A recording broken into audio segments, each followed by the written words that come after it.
Hello, so I'm doing the do-it-yourself lava lamp experiment. I've already put the water in, as the video said, and then filled it up with oil.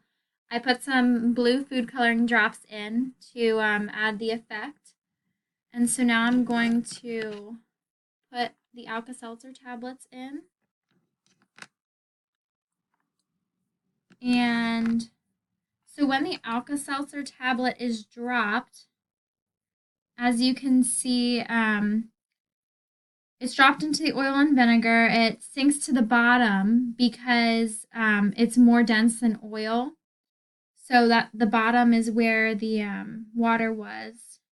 And so the tablet begins to dissolve. And obviously the chemical reaction is taking place in this bottle.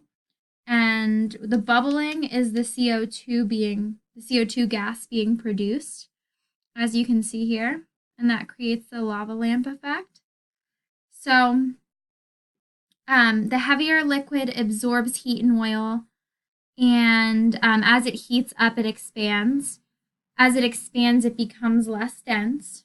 Because both liquids have similar densities,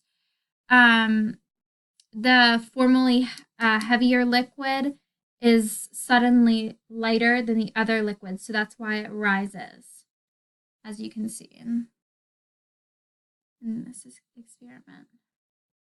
So yeah, that's the do-it-yourself lava lamp, and hope you enjoyed.